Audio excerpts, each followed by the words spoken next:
Baik, terima kasih atas waktunya. Untuk acara selanjutnya, kami perwakilan Agent of Change akan membantu acara kreasi poll pada pagi hari ini. Perkenalkan, saya Ajen Kiki. Dan saya Eja Ayu. Kami berdua akan menyampaikan hasil refleksi akhir tahun 2022 yang kemarin sudah diadakan pada bulan Desember. Nah, sebagai informasi, untuk hasil refleksinya itu sudah diisi oleh 158 pegawai.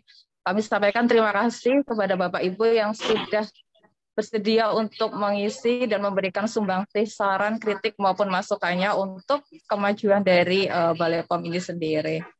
Oke, baik, silakan Ijen Kiki. Betul sekali. Kita mulai dari pertanyaan pertama waktu itu ya. Apa kepanjangan dari next? Ya, kepanjangan dari berakhlak ya. Ternyata dari hasil 158 pegawai itu 90% jawabannya benar dan lengkap. 6%-nya jawaban benar tetapi tidak lengkap, dan 4%-nya jawabannya salah. Ya. Jadi ternyata untuk kelompok jawaban yang benar dan tidak lengkap, itu rata-rata biasanya kurang dari satu kata ya, misalnya berorientasi pelayanannya tidak ada. Atau ada juga yang typo nih, misalnya adaptif itu jadi adiktif seperti itu ya, mungkin saat itu mengerjakan teringat yang lain ya. Kemudian ada lagi yang misalnya ini ada akuntabel ditulisnya amanah, tapi secara keseluruhan tadi seperti Ijen Kiki sampaikan 90% sudah benar dan lengkap, artinya 90% pegawai dari Balai POM Surabaya sudah mengerti apa itu dari kepanjangan berakhlak. Oke, next. Jadi tadi ya, berakhlak itu yang benar adalah berorientasi pelayanan, akuntabel, kompeten, harmonis, loyal, adaptif, dan kolaboratif. Oke, next untuk pertanyaan yang kedua. Apakah saya sudah mengetahui mengenai nilai-nilai core value ASN berakhlak? Hasilnya dari 158 pegawai, 94,9% menjawab sudah mengetahui, 3,8% ragu-ragu. Ternyata masih ada 1,3% yang menjawab belum mengetahui mengenai nilai-nilai core value ASN berakhlak. Next, Ejen Ayu. Untuk pertanyaan yang ketiga, nilai-nilai core value ASN berakhlak telah terinternalisasi dengan baik dalam diri saya. Dari 158 pegawai, 87,3% menjawab sudah. Kemudian 1,3% menjawab belum. Seperti ini sama ya, sama persentase sebelumnya. Dan ada 11,4% pegawai menjawab masih ragu-ragu bahwa nilai-nilai core value ASN telah terinternalisasi dengan baik dalam dirinya.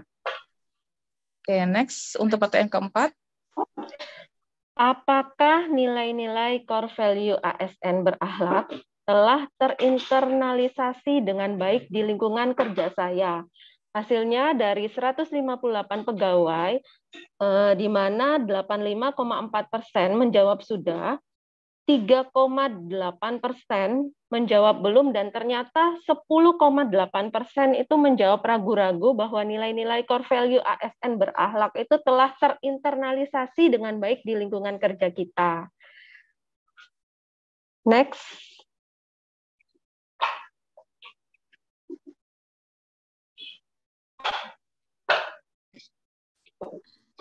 Masuk ke pertanyaan yang selanjutnya, yaitu terkait perubahan apa yang diinginkan untuk Balai POM Surabaya. Nah, di sini sudah masuk materi apa harapan-harapan dari pegawai yang ada di Balai POM ya. Kita mulai. Next. apa ternyata ya, oke. Ada 6 kelompok besar ya, dikelompokkan waktu itu apa yang diinginkan oleh pegawai dari Balai POM untuk perubahan. Ternyata yang menduduki peringkat pertama adalah terkait kinerja. Kemudian yang kedua adalah kesejahteraan pegawai. Dan yang ketiga adalah sarana dan prasarana. Nah, silakan Ejen Kiki untuk diulas satu persatu untuk 3 top yang diinginkan oleh pegawai di Balai POM ini. Ya, ternyata untuk peringkat pertama adalah kinerja. Perubahan yang diinginkan yaitu untuk peningkatan pelayanan internal dan eksternal, terutama pelayanan publik ya. Kemudian ada juga yang diinginkan perubahannya yaitu sistem kerja untuk lebih profesional, lebih harmonis, dan lebih kolaboratif. Serta yang banyak juga nih yang sumbangsi apakah perubahan yang diinginkan itu adalah komunikasi yang efektif dan 2 arah untuk lebih ditingkatkan kembali antar voksi. Next, selanjutnya, Ejen Ayu. Baik, untuk yang terbanyak kedua terkait kesejahteraan pegawai. Nah, ini sepertinya agak kepengen hiburan ya. Jadi yang pertama ternyata yang diingat adalah work-life balance. Nah, jadi kalau survei ini diambil yang rata-rata banyak yang dipilih ya, berarti banyak juga pegawai menginginkan terkait dengan work-life balance. Nah, yang kedua terkait fasilitas kesehatan dan hiburan seperti sarana olahraga, studio musik, tempat karaoke maupun ruang terbuka hijau. Ya. Menyenangkan ya nanti kalau kita punya kayak gitu. Ya, untuk yang peringkat ketiga adalah sarana dan prasarana. Jadi perubahan yang diinginkan adanya perbaikan, usulannya renovasi gedung dan mempercantik kantor. Nah, untuk renovasi ini kemarin ya tanggal 1 Februari telah dilaksanakan pertemuan koordinasi dan konsultasi dengan Dinas PU sebagai tindak lanjut dari usulan Bapak Ibu sekalian nih. Nah, selanjutnya juga perubahan yang diinginkan terhadap sarana dan prasarana yaitu kebersihan. Ya, yang lainnya seperti WiFi, kecepatan internet. Ini juga nih kayaknya kemarin beberapa hari lalu sudah ditindaklanjuti ya untuk ada teman-teman IT juga nih ke Infocom untuk mau nambahin titik WiFi lagi mungkin di tempat lain juga ya. Dan prasarana penunjang lainnya yang diharapkan adalah perangkat komputer. Nah, ini mungkin bisa diajukan di belanja modal untuk perencanaan anggaran di 2024 apabila tahun ini memang ada yang belum tercover. Next, selanjutnya.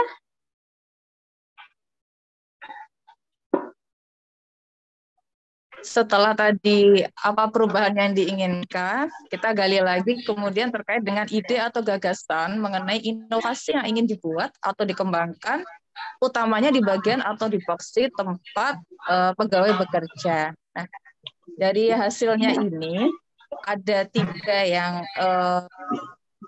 kelompok besarnya yaitu terkait inovasi yang terkait dengan eksternal, kemudian inovasi terkait dengan internal, serta ada ide-ide lain selain dari inovasi internal maupun eksternal tersebut. Nah, silakan Ejen Kiki untuk diulas satu persatu. Nah, yang pertama mengenai inovasi untuk eksternal. Nah, yang ingin dibuat atau dikembangkan yang pertama adalah adanya pendampingan dan KIE untuk kelompok khusus kepada PKK Karang Taruna. Nah, ini masukan juga ya ini buat Infocom, mungkin ada beberapa teman-teman yang memang biasanya ikut lapel ya.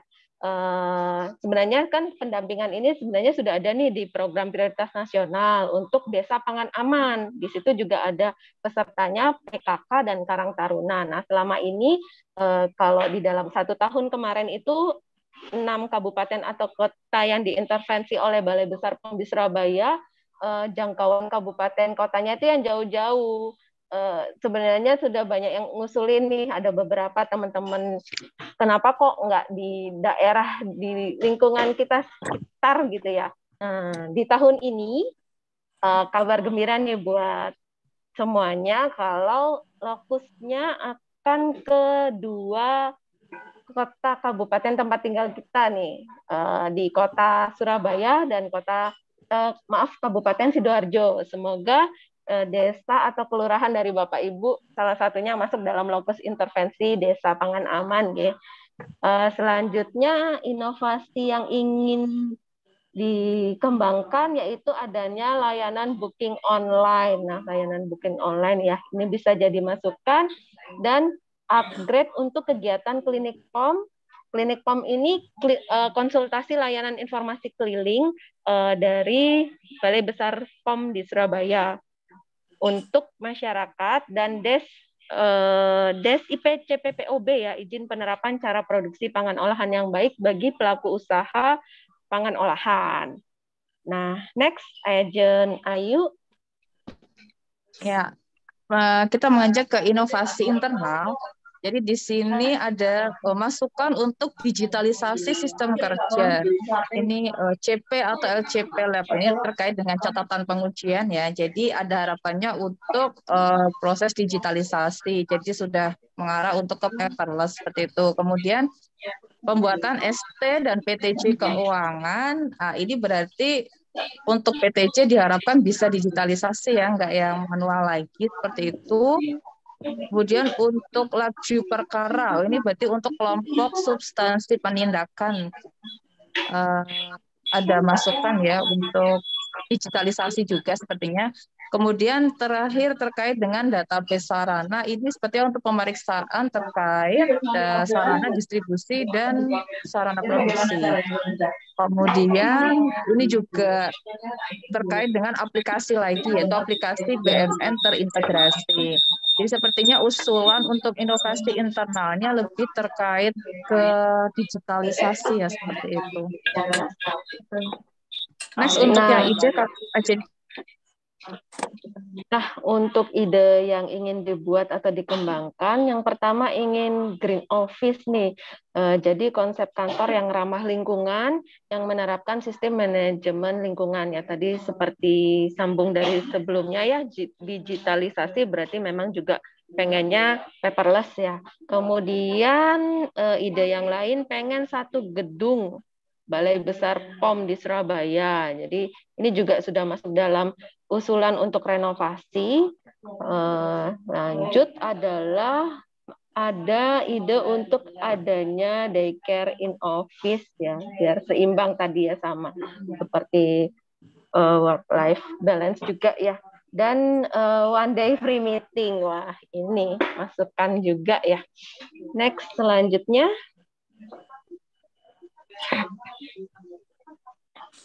Ya, setelah tadi ada apa yang ingin dirubah, kemudian ide dan gagasannya. Nah, sekarang ke yang terakhir nih, terakhir terkait kritik dan saran untuk peningkatan kualitas pelayanan publik dan kinerja pegawai di Balai POM Surabaya. Nah, ini hasilnya ada top 3 juga, seperti yang tadi. Itu ternyata yang pertama, kritik saran itu ditujukan untuk pengelolaan SDM. Kemudian yang kedua terkait kinerja, dan yang terakhir adalah terkait kesejahteraan pegawai. Nah, silakan izin Kiki untuk dibahas satu-satu. Nah, ternyata untuk kritik dan saran ini top one-nya adalah pengelolaan SDM. Masukannya, kritik sarannya yang pertama untuk pengembangan kompetensi pelatihan. Kalau pelatihan ini sebenarnya kan bisa melalui IDEAS ya, Bapak Ibu bisa melakukan kapanpun, dimanapun melalui IDEAS, memilih pelatihan apa yang dibutuhkan juga sudah banyak ya judul-judulnya. Nah, untuk sharing knowledge dan diseminasi, kami menerima untuk dapat masuk dalam kreasi pol ya. Jadi kreasi pol nanti bukan hanya kultum RB, juga bisa dilakukan sharing knowledge dan diseminasi seperti yang sudah ada minggu lalu ya, disampaikan oleh Ibu Yuli Ekowati, di mana di situ mengenai tentang pengisian edupak. Nah, nanti juga bagi Bapak Ibu semuanya yang sudah melakukan pelatihan ataupun ingin sharing knowledge, kreasi pol ini menjadi salah satu media. Nanti Bapak Ibu bisa sampaikan ke AOC di masing-masing bagiannya atau kelompok substansinya ya untuk dapat dijadwalkan di kreasi pol. Kemudian saran selanjutnya untuk evaluasi ABK, analisis beban kerja, untuk adanya rotasi dan mutasi pegawai serta pemerataan beban kerja. Dan juga saran kritik lainnya yaitu reward dan punishment untuk dapat dikembangkan lagi. Next, Jen Ayu. Baik, selanjutnya terkait dengan kinerja. Ini mirip-mirip seperti yang tadi ya, sepertinya jadi terkait peningkatan pelayanan internal. Jadi mungkin kritik dan sarannya itu lebih ke bagaimana ya untuk komunikasi atau meningkatkan sinergisitas antar poksi atau antar bidang sepertinya ini lebih ininya. Kemudian selain itu juga untuk pelayanan eksternal atau pelayanan publik. Kemudian terkait dengan work-life balance lagi nih, muncul lagi untuk kinerja ya. Jadi ini lebih ke keseimbangan ya antara kinerja dan kehidupan non kinerja mungkin seperti itu ya. Lanjut untuk yang kesejahteraan pegawai. Ya, untuk kesejahteraan pegawai yang ingin kritik sarannya yaitu pengembangan kapasitas pegawai berupa capacity building ya, RB Sport Day, kemudian ada family gathering ya, ini sama ya, mungkin hampir sama ke work life balance juga ya biar seimbang. Kemudian adanya fasilitas kesehatan dan hiburan seperti sarana olahraga, studio musik, tempat karaoke, dan ruang terbuka hijau. Sama seperti yang tadi. Ya. Baik, sekian dari kami Bapak Ibu untuk hasil refleksi akhir tahun 2022. Terima kasih untuk masukan-masukan yang telah diberikan dan terima kasih atas perhatian Bapak Ibu sekalian. Sampai bertemu di Kreasi Pos selanjutnya. Selamat pagi dan salam sehat selalu. Acara selanjutnya kami serahkan kepada MC. Terima kasih.